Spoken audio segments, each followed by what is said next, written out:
నమస్కారం. ఈరోజు మహాశివరాత్రి సందర్భంగా తెలంగాణ ప్రజలకందరికీ కూడా హృదయపూర్వకంగా శుభాకాంక్షలు తెలియజేస్తున్నాను.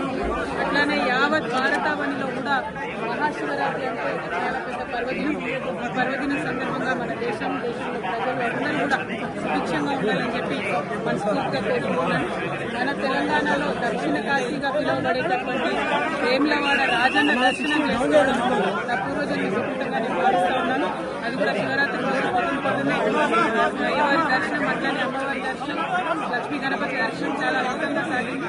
మరి మనకు వేములవాడ రాజన్న అంటేనే కోడె మొక్కల రాజన్న, మన తెలంగాణ ప్రజలకు కొంచెం బంగారం లాంటి మన రాజన్న. మరి రాజన్నను అంతకుముందు ఆంధ్ర పాలకులు బద్నాం చేసిన విషయం మీకు తెలిసిందే. ఇప్పుడు వేములవాడకు వస్తే వాళ్ళు ఎలక్షన్ గెలవరని చెప్పి అపవాదు పెట్టి వేములవాడ క్షేత్రాన్ని దేవుళ్ళని కూడా బద్నాం చేసిన పరిస్థితి.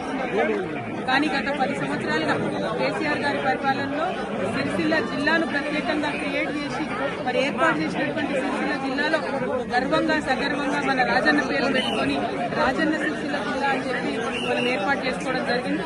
ఆ తర్వాత కూడా ఎట్లా అయితే ఇది ఒకప్పుడు రాజరాజ నరేంద్రుడి సమయంలో అద్భుతంగా వైభవోపేతంగా ఈ ఆలయం ఉన్నది, అట్లానే 30 ఎకరాల భూమిని కూడా మరి చెరువు కోసం కొని ప్రభుత్వం నుంచి తీసుకొని అట్లానే బతికోసమ్మ కూడా నిత్యం అనునిత్యం దూరం ఎక్కుతుంది వేములవాడలో.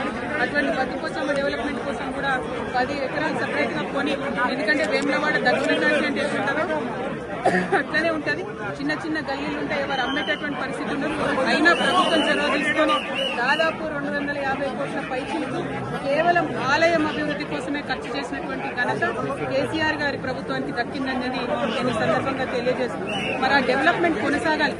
ప్రభుత్వాలు మారినంత మాత్రాన డెవలప్మెంట్ ఆగదు. ఇప్పుడు ఏవైతే 30 ఎకరాలు మేము అక్కడ కొని మా ప్రభుత్వం నుండి రాజన్న వారి ఆలయానికి ఇచ్చినామో, మరి ఆ ఆలయంలో గుడి చెరువు దగ్గర డెవలప్మెంట్ అన్నది ఆగిపోయిందని ప్రయవారు చెప్తా ఉన్నారు. ఆ డెవలప్మెంట్ కంప్లీట్ చేయాలి. అక్కడ అనుకున్నటువంటి హాల్స్ కానీ, కళ్యాణ మండపాలు కానీ, చౌల్ట్రీలు కానీ ఇవన్నీ ఫినిష్ చేస్తే వచ్చిపోయేటటువంటి భక్తులందరూ కూడా మంచి ఉపయోగంగా ఉండేటటువంటి ఆస్కారం ఉంటుంది. అట్లానే సిరిసిల్ల రాజన్న జిల్లా అంటేనే మరి చేనేత అన్నల జిల్లా.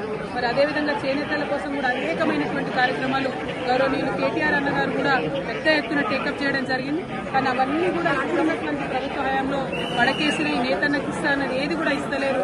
మళ్ళీ సిరిసిల్లగా మార్చేటటువంటి ప్రయత్నం జరుగుతూ ఉంది.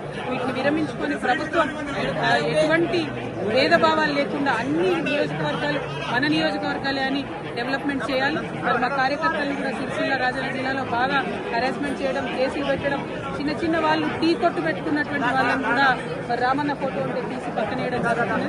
ఇంత భేదభావం అవసరం లేదు.